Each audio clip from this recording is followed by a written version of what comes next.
रमेश और सचिन कॉलेज के अच्छे दोस्त थे। वो एक ही क्लास में पढ़ते थे। दोनों बहुत होशियार भी थे। कॉलेज के हर फंक्शन में वो हिस्सा भी लेते थे। उनके टैलेंट की वजह से वो पूरे कॉलेज में फेमस भी थे। वो दोनों हमेशा साथ रहते थे, साथ कॉलेज जाना, पढ़ाई करना। दोनों भी अपने गांव से दूर शहर आए थे पढ़ाई के लिए। बचपन गांव में गुजरा था, इसलिए रमेश के घर वालों ने उसकी शादी भी जल्दी कर दी थी। रमेश की पत्नी गांव में अपने सास ससुर के साथ रहती। रमेश रोज उनसे फोन पर बातें करता और 15 दिन में एक बार अपने गांव जाता था। रमेश का घर बहुत ही छोटा सा था। उसके माँ बाप भी गरीब थे, लेकिन वो संतुष्ट थे अपने जीवन में। लेकिन रमेश खुश नहीं था। वो जब से शहर गया था, उसे वहां की रौनक अच्छी लगने लगी थी और वो भी ज्यादा पैसे कमाना चाहता था। एक दिन कॉलेज के बाद रमेश ने वहां से गांव जाने की बस पकड़ ली और गांव आया। बेटा, तू आता है तो मन को सुकून आता है। हाँ, तू नहीं होता तो घर एकदम सूना सूना लगता है। चलो अभी कुछ खा लो, तुम्हें भूख लगी होगी ना। सबने खाना खाया। सोते वक्त रमेश के दिमाग में एक ही बात चल रही थी कि कॉलेज के साथ साथ पैसा कमाना भी जरूरी है। ऐसा क्या करूं कि कम वक्त में ज्यादा पैसे कमा सकूं। सोचते सोचते उसकी आंख लग गई। दूसरे दिन वो गांव में घूमने निकला। अपने गांव की पहाड़ी इलाकों में वो अकेला चल रहा था। कुछ देर चलने के बाद वो एक पत्थर पर बैठ गया। अचानक उसके कंधे पर किसी ने हाथ रखा। उसने पीछे मुड़कर देखा तो काले कपड़ों में एक बूढ़ा आदमी खड़ा था, जिसकी लंबी दाढ़ी, लंबे बाल, हाथ में एक लाठी जिस पर एक सांप का मुंह था। दूसरे हाथ में एक कमंडल था और गले में रुद्राक्ष की माला पहनी थी। उसने रमेश से मदद मांगी। बेटा, मुझे बहुत प्यास लगी है, मेरी जरा मदद कर दो।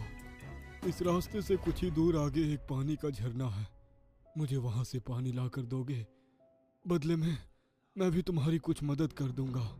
हाँ हाँ जरूर, आप यहाँ बैठ जाइए, मैं आपके लिए पानी लाता हूँ। ऐसा कहकर रमेश ने तांत्रिक का कमंडल उठाया और पानी लाने के लिए चला गया। थोड़ी देर में रमेश वापस आया और उसने तांत्रिक को पानी पिलाया। तुमने मुझे पानी पिलाया है, मेरी मदद की है, इसलिए मैं भी तुम्हारी मदद करूंगा। बोलो, क्या चाहते हो तुम? तुम्हारी कोई भी एक समस्या दूर करूंगा। समस्या ज्यादा बड़ा नहीं है, पर मैं भी अपने जीवन में सुखी होना चाहता हूँ।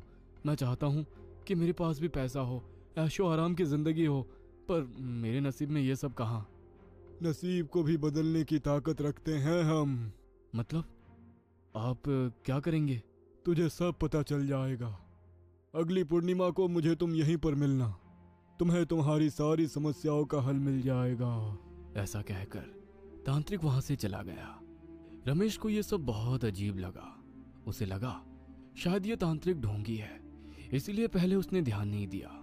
उसी दिन शाम को रमेश शहर लौट आया और अपने कमरे में चला गया। अरे रमेश, तू आ गया, बताया भी नहीं। चलो ठीक है, घर में सब कैसे हैं? अब सब ठीक है भाई, चलो मैं कुछ देर आराम करता हूँ, सुबह फिर कॉलेज के लिए निकलना है। अगले कुछ दिन तक रमेश का ध्यान कहीं नहीं लग रहा था। वो अक्सर यही सोचता कि ऐसा क्या करूं कि मेरे पास बहुत सारा पैसा आ जाए।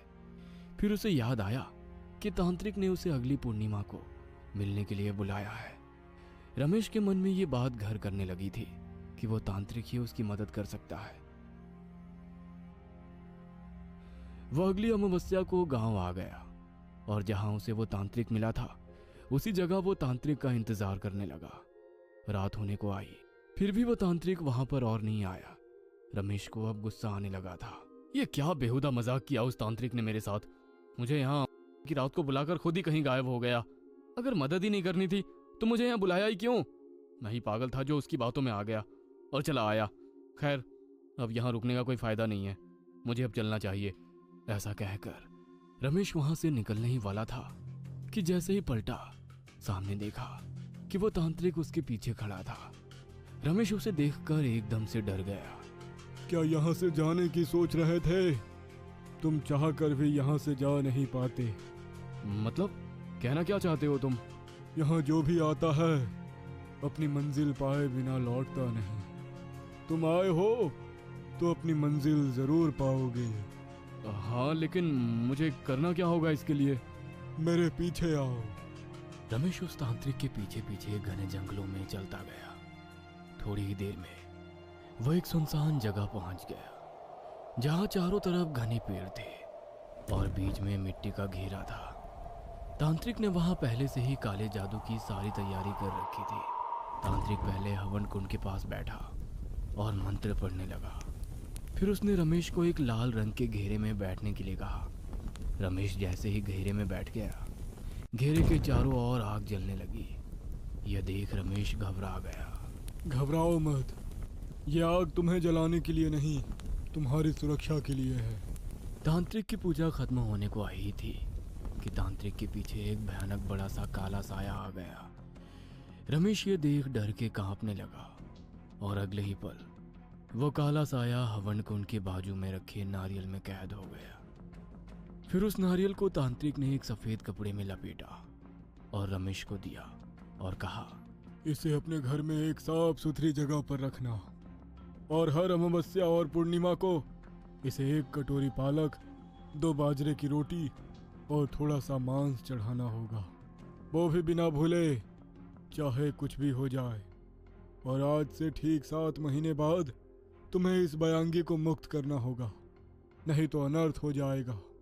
रमेश ने तांत्रिक की सारी शर्तें मान ली और उस भयांगी भूत को अपने साथ शहर ले आया और अपने कमरे में छिपा दिया। कुछ दिनों बाद सचिन और रमेश की परीक्षा खत्म हो गई। जल्द ही उन दोनों को अच्छी कंपनी में जॉब लग गई और देखते ही देखते रमेश की तरक्की होने लगी। रमेश हर अमावस्या को बिना भूले भयांगी को खाने की सारी चीज देता। कभी कभी वो मांस भी मांगता। लेकिन सचिन की तरक्की नहीं हो रही थी। वो जिस पोस्ट पर था वो वहीं रह गया, लेकिन वो खुश था अपनी कमाई पे। रमेश ने जल्द ही अपना खुद का बिजनेस ओपन किया। कुछ दिन बाद वो शहर में एक मकान खरीद लेता है और अपने माता पिता को शहर में लाता है। क्या बात है रमेश, देखते ही देखते तुमने तो बहुत अच्छी तरक्की कर ली। मैं तुम्हारे लिए बहुत खुश हूँ। लेकिन ये तो बताओ कि तुमने ये सब किया कैसे? अरे ये बहुत लंबी कहानी है। तुझे याद है पिछली बार मैं गांव गया था, तब हुआ ये। रमेश ने सचिन को सारी बात बताई। सब सच सुनने के बाद सचिन को ये सब अच्छा नहीं लगा। उसने रमेश को समझाने की कोशिश की। देख रमेश, तू अपने जिंदगी में कामयाब हो रहा है, ये बहुत अच्छी बात है, पर ये काला जादू, तंत्र मंत्र, ये सब सही चीज नहीं है यार। ऐसी चीजों से कभी किसी का भला नहीं हुआ है, बल्कि अंत में बहुत बुराई होता है। तू मेरा दोस्त है या दुश्मन? तुझे मेरी खुशी देखी नहीं जाती ना, इसीलिए तो ये सब कह रहा है। नहीं रमेश, तू मुझे गलत समझ रहा है यार। मैं तेरी खुशी में क्यों जलूंगा? मैं तेरा दोस्त हूँ और इसीलिए तेरे भले के लिए ही कह रहा हूँ।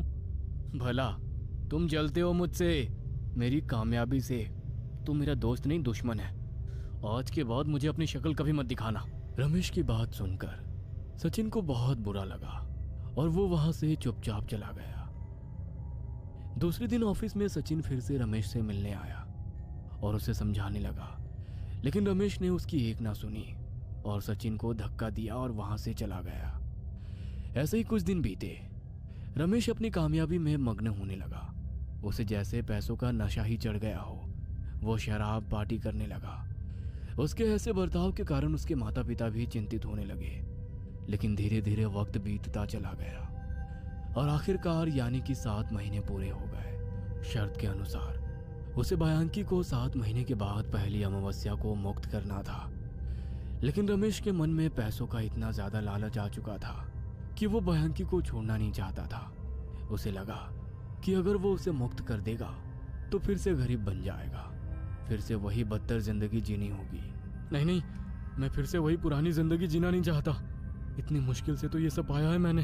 अमावस्या की रात को जब रमेश अरमद से सो रहा था, तब जो नारियल तांत्रिक ने उसे दिया था उसमें हलचल होने लगी और उस नारियल को बीच में चीरा लग गया। उसके अगले दिन रमेश अपने ऑफिस गया और जब वो ऑफिस से वापस घर लौटा तो सामने का नजारा देख उसके पैरों तले जमीन ही खिसक गई। उसने देखा कि एक भयानक राक्षस उसके सामने खड़ा है जो पूरे काले रंग का है। उसके माता पिता की लाश जमीन पर पड़ी थी। वो पूरी तरह से नीली पड़ चुकी थी, जैसे कि उनके शरीर में खून ही ना हो। और वो राक्षस अब रमेश को भी खून की नजर से देख रहा था। उसने जैसे ही रमेश के पास जाने की कोशिश की, तभी वहां सचिन आ गया। उसने उस भयांकी भूत को एक रुद्राक्ष की माला दिखाई और उसने उस माला को भयांकी भूत के गले में डाल दी।